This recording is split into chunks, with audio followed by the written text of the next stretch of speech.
Gudlavalleru engineering కాలేజీలో హాస్టల్లో కెమెరాలు ఉన్నాయి. దానివల్ల ఆడపిల్లలకి ఇబ్బంది అయిందని చెప్పి గత రాత్రి నుంచి స్టూడెంట్స్ అందరూ కూడా పెద్ద ఎత్తున ఆందోళన చేస్తూ ఉన్నారు. ఈ విషయం తెలిసిన వెంటనే మరి ఎస్పీ గారు కానీ కలెక్టర్ గారు కానీ ఇమీడియట్గా నైట్ నుంచి కూడా మానిటర్ చేస్తూ ఉన్నారు. కళాశాల యాజమాన్యంపై తమకు నమ్మకం లేదని, గత 3 రోజులుగా ఈ సంఘటన తెలిసినప్పటికీ యాజమాన్యం నొక్కి పెడుతూ ఉందని, ఈ సంఘటన విషయమై వారు ఫిర్యాదు చేస్తే వారిపై చర్యలు ఉంటాయని కళాశాల యాజమాన్యం బెదిరించారని విద్యార్థులు మంత్రి దృష్టికి తీసుకొచ్చారు.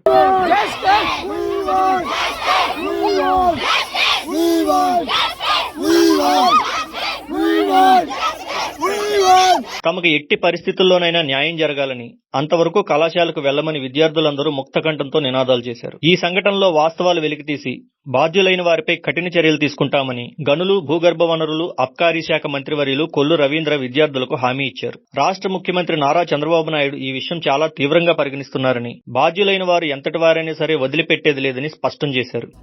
స్టూడెంట్స్ అందరితో కూడా మాట్లాడుతూ కూడా జరిగింది. దాదాపు వాళ్ళు చెప్పేది ఏంటంటే 3 days బ్యాకే వార్డెన్ గారికి మేము చెప్పాం, ఇది యాజమాన్యం దృష్టికి కూడా వెళ్ళింది అని చెప్పి వాళ్ళు చెప్తా ఉన్నారు. అయినా కూడా అక్కడ ఎటువంటి ఇది జరగలేదు. దాని మీద మాకు భయం వేసి మేము అందరూ కూడా ఆందోళన తీర్చడం జరుగుతుందని చెప్పారు.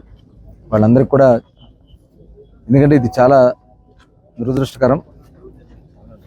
ఇక్కడైతే ఏం జరిగింది ఏంటనేది కూడా ఎంక్వైరీ జరగాల్సినటువంటి అవసరం ఉంది. పూర్తి స్థాయిలో విచారణ జరగాల్సినటువంటి అవసరం ఉంది. రాత్రి కంప్లైంట్ కూడా రిజిస్టర్ చేశారు, ఎఫ్ఐఆర్ కట్టారు.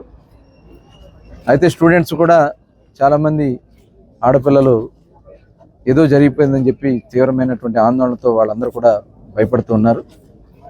దీని మీద పూర్తి స్థాయిలో విచారణ చేయాలని చెప్పి ఇమ్మీడియట్గా ఆల్రెడీ 5 ఆడ లేడీ కానిస్టేబుల్స్తో, అలాగే లేడీ సిఐలు, డిఎస్పీ గారు, ఎస్ఐల్ని, ఐటీకి సంబంధించిన వాళ్ళందరూ కూడా ఒక టీం కింద వేసి వాళ్ళతో ఇన్వెస్టిగేషన్ స్టార్ట్ చేయడం జరిగింది. ఇలాంటిది ఎక్కడన్నా ఐటీకి సంబంధించిన దాంట్లో, ఇన్ఫర్మేషన్ టెక్నాలజీలో ఏదైనా సెల్ ఫోన్స్లో ఏదైనా ట్రాన్స్ఫర్స్ అయినాయా ఏంటనేది టోటల్ కూడా ఉంటే ఆ ఇన్ఫర్మేషన్ కూడా తీసుకోవాల్సినటువంటి అవసరం ఉంది. అయితే ఇక్కడ విచారణ జరిగే వరకు ఏం జరిగిందనేది ఇంకా పూర్తిగా నిర్ధారణ రావడానికి అవకాశం లేదు. కొంత అనుమానాలు కూడా ఉన్నాయి. అనుమానాలన్నీ కూడా నివృత్తి చేసుకునే దానికి కొంత ఇన్వెస్టిగేషన్ ఇమ్మీడియట్గా చేయమని చెప్పి గౌరవ ముఖ్యమంత్రి గారు ఆదేశించడం జరిగింది. దీన్ని చాలా రాష్ట్ర ప్రభుత్వం అయితే చాలా సీరియస్గా తీసుకుంది ఈ విషయంలో.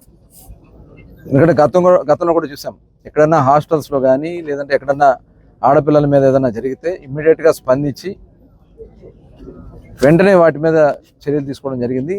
గవర్నమెంట్ అయితే చాలా సీరియస్ గా ఉంది ప్రభుత్వం. కళాశాల విద్యార్థినులకు ఎలాంటి ఇబ్బందులు లేకుండా పూర్తి సంరక్షణ కల్పిస్తామని, దానికోసం రాష్ట్ర ప్రభుత్వం పూర్తి బాధ్యత తీసుకుంటుందని అన్నారు. ఈ సంఘటనలో నిర్లక్ష్యంగా వ్యవహరించిన వసతి గృహం వార్డెన్, కళాశాల యాజమాన్యం పైన గాని క్రమశిక్షణ చర్యలు తప్పనిసరిగా తీసుకుంటామని మంత్రి ఈ సందర్భంగా హామీ ఇచ్చారు. ఆడబిడ్డలపై అకృత్యాలకు పాల్పడే ఎవరినైనా సరే ఎట్టి పరిస్థితుల్లోనూ ఉపేక్షించేది లేదని, మరలా ఇటువంటి సంఘటనలు జరగకుండా భయపడే విధంగా చట్టపరంగా తగిన చర్యలు తీసుకుంటామని మంత్రి ఈ సందర్భంగా విద్యార్థులకు హామీ ఇచ్చారు.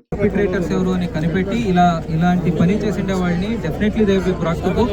వాళ్ళపైన సీరియస్ యాక్షన్ ఖచ్చితంగా తీసుకుంటాము. Government is very serious about it. అందరూ కూడా కోఆపరేట్ చేయాలని కోరుకుంటున్నాం.